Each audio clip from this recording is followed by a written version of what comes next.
नमस्कार, heart talk देख रहे हैं आप। मैं हूं दिवाकर विक्रम सिंह।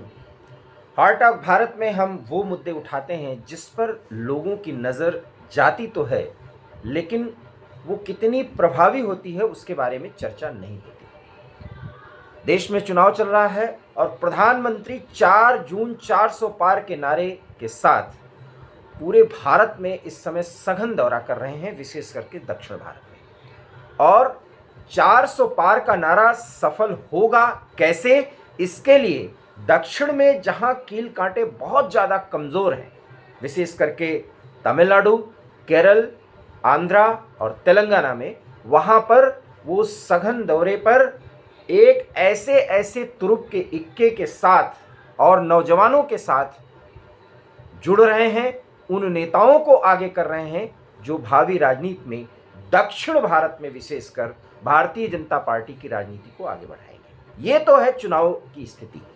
इस चुनाव में कौन जीतेगा कौन हारेगा, इस पर ज़्यादा चर्चा करना अब समय को खराब करना है, क्योंकि आएगा तो मोदी ही।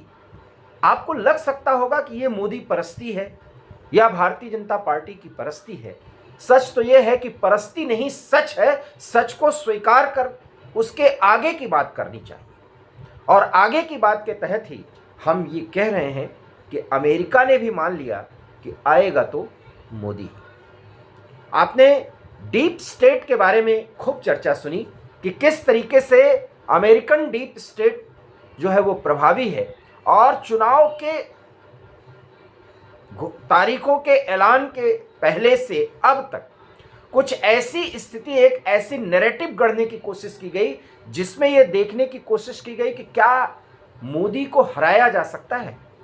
जॉर्ज सोरोस और नेविल रायसिंघम, इनका आपने नाम सुना होगा। बहुत बताने की ज़रूरत नहीं है इनका पैसा किस तरीके से एंटी एस्टैब्लिशमेंट, जो भारत में वर्तमान सरकार है, उसको अस्थिर कर एक ऐसी वैकल्पिक सरकार को लाना, मिली जुली सरकार को लाने की कोशिश है, लाने का प्रयास है, और उसके लिए फंडिंग की गई है जो बेहद कमज़ोर हो और भारत के बढ़ती ताकत को चेक करके उसको फिर पश्चिमी देशों के हिसाब से आगे बढ़ने के लिए प्रेरित किया जाए। ऐसी सरकार यहाँ पर चाहिए। इसलिए अमेरिका के भी कुछ राजनीतिक दल, कुछ बड़े नेता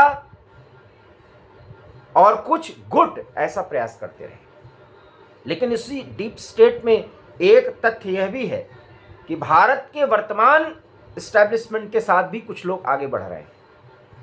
अमेरिका में भी आने वाले समय में राष्ट्रपति का चुनाव होना है और उसकी प्रक्रिया आगे चल रही है, और यहाँ देश के सबसे बड़े लोकतांत्रिक देश में लोकतांत्रिक तरीके से चुनाव हो रहा है। ये और बात है कि समूचा विपक्ष ये कह रहा है कि लोकतंत्र की हत्या हो रही है, और अरविंद केजरीवाल तो यहाँ तक कह रहे हैं, एक संदेश उन्होंने जेल से भिजवाया कि जब तक लोकतंत्र के हत्यारों का ये जुल्म जारी रहेगा तब तक मुझे जेल में रखा जाएगा, वो मुझे मंजूर है। खैर, ये सब बातें, इस पर ज़्यादा चर्चा का मतलब नहीं है। हमारा विषय ये है कि अमेरिका ने भी मान लिया कि आएगा तो मोदी ही।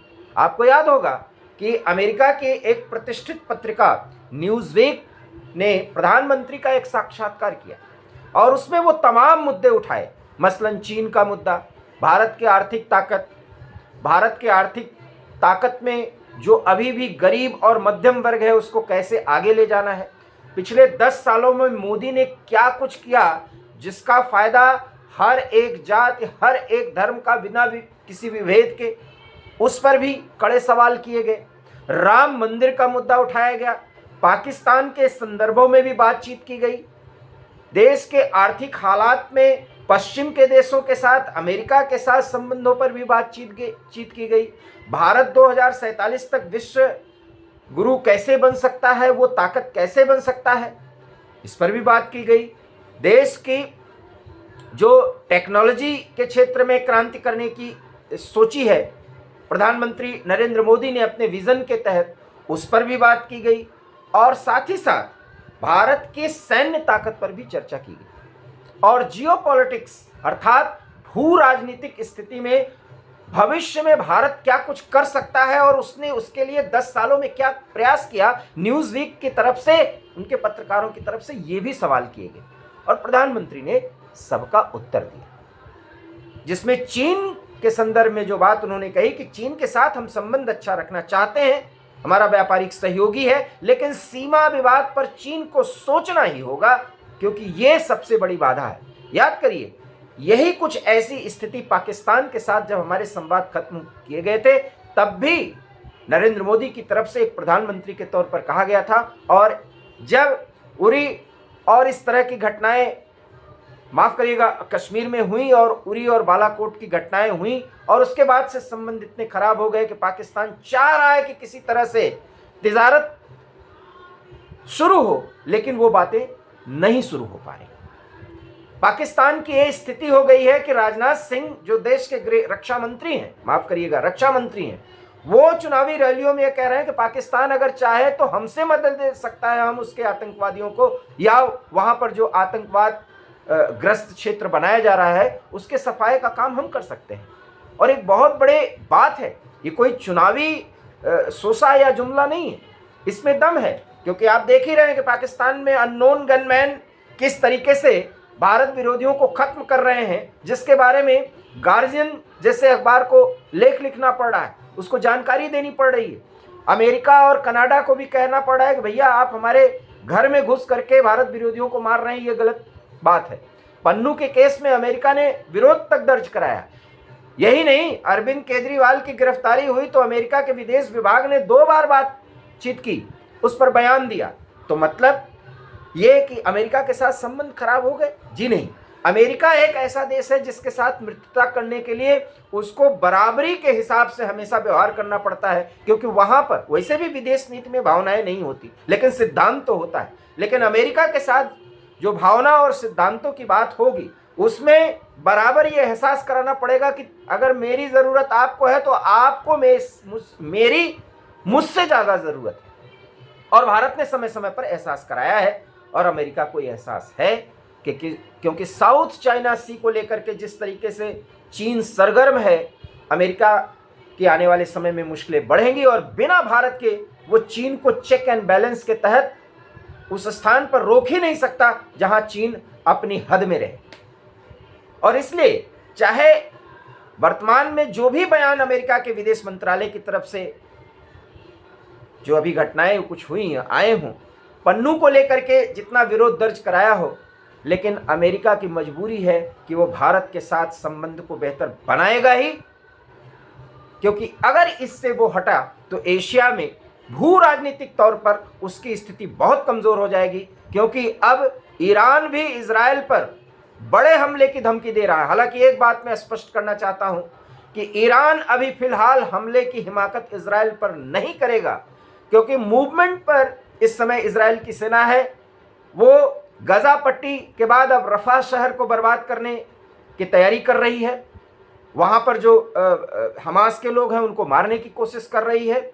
और फिलिस्तीन के नाम पर ईरान जितना भी कुछ खेल करने की कोशिश कर रहा है या इजराइल को सबक सिखाने की बात कर रहा है, ईरान पर इजराइल ने प्रकारांतर से एक बार सांकेतिक हमला करके दिखा दिया है कि हम फिर मारेंगे और इजराइल फिर हमला करेगा।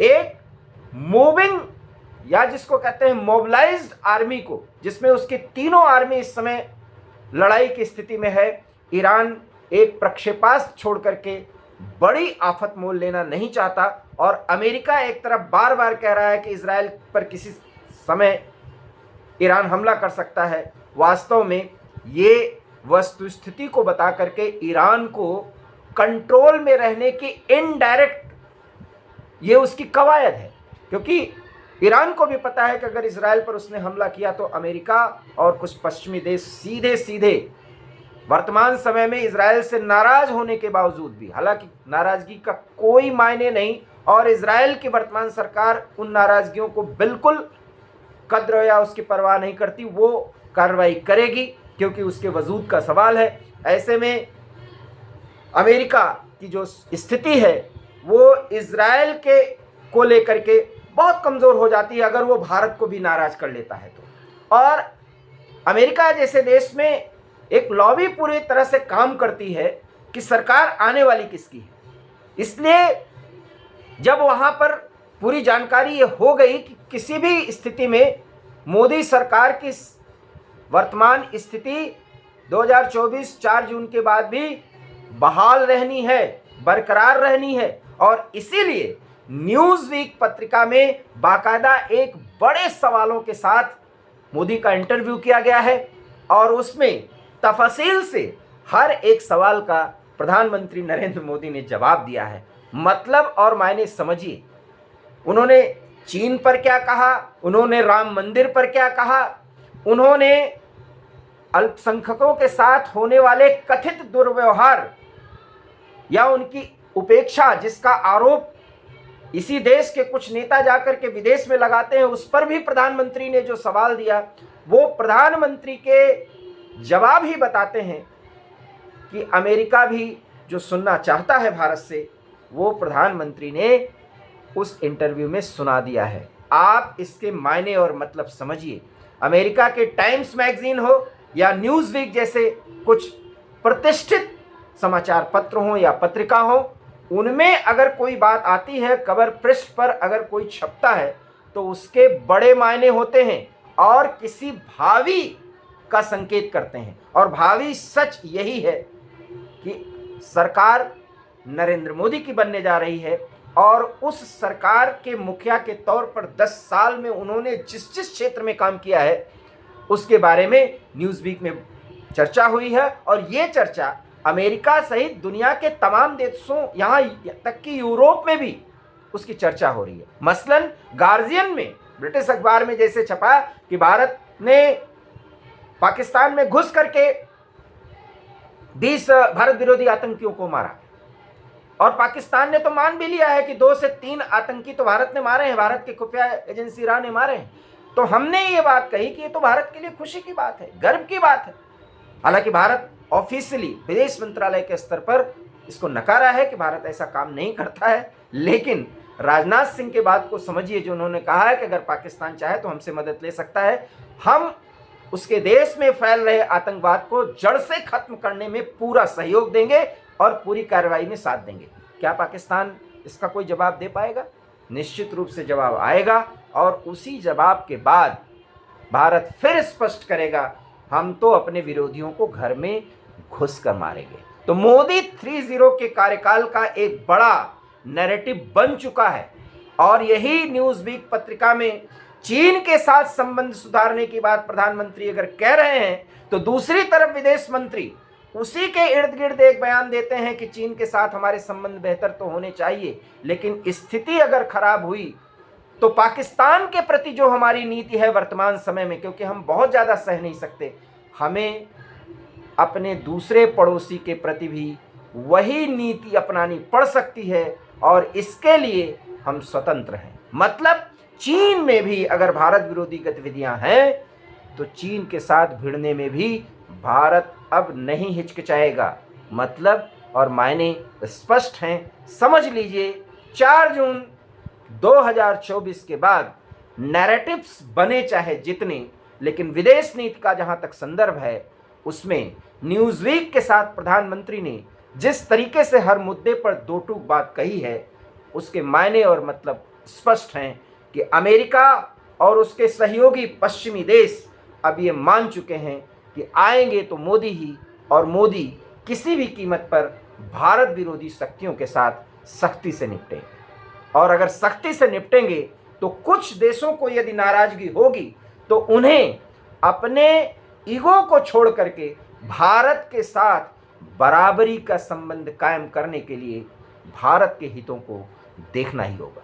तो अब आपने समझा न्यूज़वीक पत्रिका ने इंटरव्यू क्यों लिया है, उस इंटरव्यू के मायने क्या हैं और क्या नैरेटिव्स सेट हो चुके हैं। आखिर में समय में तो यही कहा जा सकता है कि इस समय राहुल गांधी के साथ इस तरह के बड़े समाचार पत्र या पत्रिका या ऐसे टीवी के जितने शोज होते हैं विदेशों में, बड़े समाचार जो चैनल्स हैं, वो राहुल गांधी से बातचीत क्यों नहीं कर रहे? क्योंकि उन्होंने आकलन कर लिया है कि वस्तु स्थिति क्या होने वाली है।